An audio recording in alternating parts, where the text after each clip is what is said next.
Davao City Police Office Director Police Colonel Hansel Marantan nga miduol kaniya ang mga gingong biktima sa pangmolestya matud pa ni Pastor Apollo Kibuloy.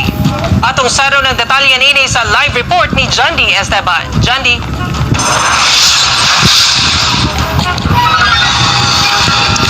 Sara, bugat ang mga akusasyon nga gibutyag ni Police Colonel Marantan batok ka Pastor Apollo Kibuloy base na sa testimonya sa mga biktima nga miduol kaniya. He's a pedophile. As simple as that. Or you can find simpler word than pedophile. Gitawag nga pedophile ni Davao City Police Office Director Police Colonel Hansel Marantan si Kingdom of Jesus Christ o KOJC founder Pastor Apollo Kibuloy. Kinihuman madungog ang reklamo sa matud pa.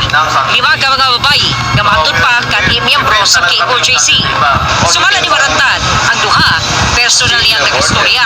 Samtang pinaagi sa video call ang laing tulo umandaw sa Senate hearing nga gipahigayon sa Davao City niadtong September 6. Pipila kanila American o European matud ni Marantan. Ang edad sa mga biktima ana daw sa 13 anyos hangtod sa 25 anyos. At the age of 13, they were started to be raped. There's a scheduling of the 7 days of a week, or Monday to Sunday. After that rape drama nila, hindi naman ibig sabihin tapos ka ng rape. You will be given a day, like for instance Monday, victim 1, you are to be raped by Kibuloy on Monday. Victim 2, you are to be raped by Kibuloy on the Tuesday, and so for up to Sunday. Napangutan na daw ni Colonel Marantan ang mga biktima nganong wala sila nabuntis. Bakit nga ba naman hindi kayo nabuntis? Well, sabi nila, to their narration, Mr. Kibuloy is vasectomized. Sabihin sa kanila ni Pastor Kibuloy na you are offering yourself to the Almighty, to the Anointed One. They were brainwashed, indoctrinated, until such time that they accepted their faith. But mali yan under the law. If it's sexually molested minor at that, is a clear violation under the law. Ang mga biktima gipasaligan daw og libreng edukasyon pinaagi sa foundation ug sagad kanila gikan sa broken family. Kini daw sila ang mga ginalantaw sa mamahimong miyembro sa gingong pastoral. Dalawa pala ang pastoral. Isang pastoral of the innermost circle and pastoral of the inner circle only. Ang subject to sexual carnal desires are the pastoral of the inner circle only. Inner circle, sila yung taga-filter kung magre-reklamo ba yung nasa innermost circle. Actually, yung sexual activity na yan is a final right before you can become a pastoral of the innermost circle.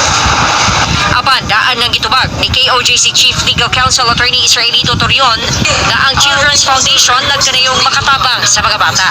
One of the job of the Children's Joy Foundation is really to help children, no, who are orphans, no, and take care of them so that they can have a good upbringing. Sigon ni Marantan, base sa reklamo sa mga giingong biktima, mahadlok daw musumbong ang mga biktima tungod sa koneksyon ni Kibuloy kinsa wala na niya ginganlan. Tungod sab daw sa gitawag nga Angels of Death na sumala ni Marantan armed group. If there's a violation, alam mo, sinabi mo na you were sexually molested by Kibuloy, papasok na yung angel to get even with you. To get even means papatayin ka at pati yung mga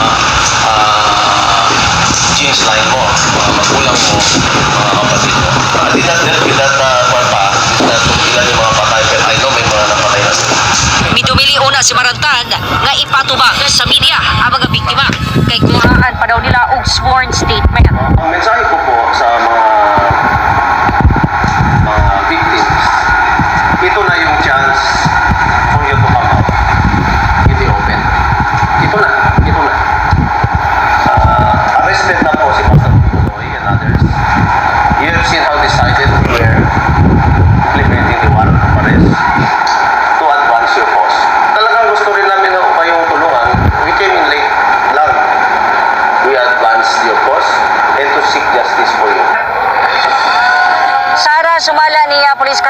samtang nga ginaandam na nila mga affidavit ingon man ang medical record sa mga biktima alang sa pagpasaka og kasong paglapas sa Republic Act 7610. Pero sumala kang attorney Mark Tolentino, usa sa mga miyembro sa legal team ni Kibuloy nga peke ug planten ang mga pasangil batok sa pastor ug dili daw ba mahimo nga maghilabot og bata ang pastor, pero andam nila kining atubangon ug dili matud patinuod ang Angels of Death.